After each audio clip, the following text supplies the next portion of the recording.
Thank you, Mr. President. I'd like to join my friend and colleague from Oklahoma, as well as the senator from Iowa who has previously spoken, the senator from Indiana, in opposing this Democrats' $1.9 trillion spending bill.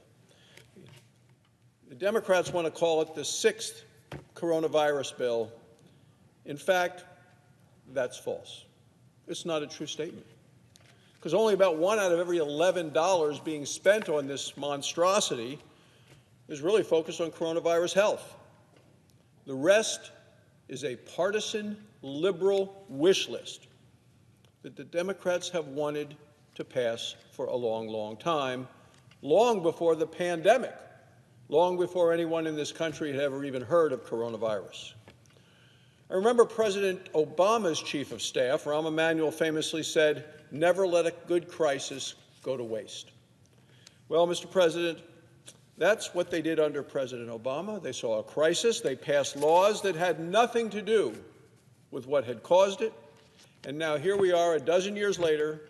President Biden is in the White House, and he is using that playbook once again. President Biden's chief of staff calls this bill, the one coming to the floor right now, he described this on MSNBC the other day as the most progressive domestic legislation in a generation. The most progressive domestic legislation in a generation. More progressive than Obamacare, more progressive than the Obama-Biden stimulus. Doesn't sound like a coronavirus relief bill to me.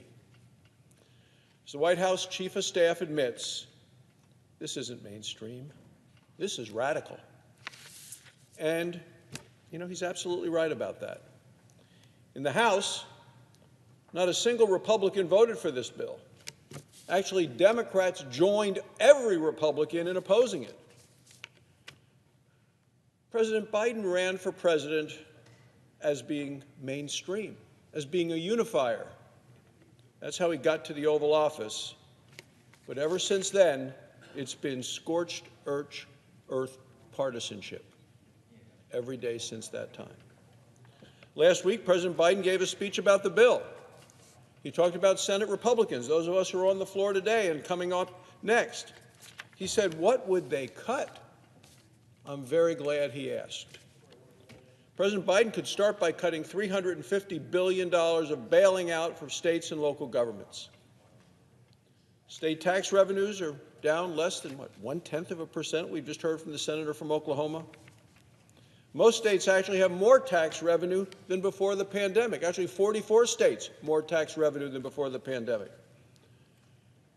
President Biden could cut the $85 billion that's earmarked for union pension funds to bail them out. Nothing to do with coronavirus. Unions have been mismanaging their members' money for decades.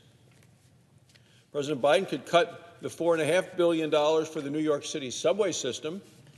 He could cut $111 million for a subway system in Silicon Valley for Nancy Pelosi, $270 million in funding for the arts and the humanities. He could cut $200 million from museums and libraries. That's not coronavirus. He could cut $12 billion in foreign aid, could cut $36 billion in subsidized health insurance for people making over $100,000 a year. It's a lot of income to additionally get health insurance subsidies. We all know President Biden loves Amtrak. Well, he could cut $1.5 billion in funding for Amtrak in this bill. Nothing to do with coronavirus. He cut $1.5 million for the funding for the bridge from New York to Canada, probably a pet project of the majority leader. To answer the president's question of what could we cut, we could cut a lot. Thankfully, the Senate parliamentarian already cut $67 billion from the bill. That's how much Democrats' national wage mandate was going to cost. Yet there's still a lot we can cut. Here's the bottom line. The people of Wyoming, who I visit with every weekend when I'm at home, they don't want a liberal wish list. They want to make sure they can stay at work, that their kids can stay in school, and they get the virus behind them. And I say stay, that's because the kids in Wyoming have been in school since last August, in spite of the fact that it seems like only about half of the kids in America are back in school. You can either get to yes or you can get to no, and the people of Wyoming wanted to get to yes when it came to getting kids back to school. What we see President Biden doing is saying yes to the teachers' unions. He's paid the ransom note, and this is the money being paid to them, not to get our kids to school, but to keep the teachers' unions happy. I believe teachers want to get kids back to school. Teachers want to teach, but not the unions who pull the strings and are certainly pulling the strings of Joe Biden in the White House. Working families don't want politicians to exploit a crisis for political gains. They want to protect their physical health and their financial health and well-being. So it's time to stop trying to exploit a crisis, which is what I see every Democrat doing. Let's give the American people what they really need all across the country: getting back to work, getting kids back to school who aren't there already, and putting the disease behind us. Thank you, Mr. President. I yield the floor.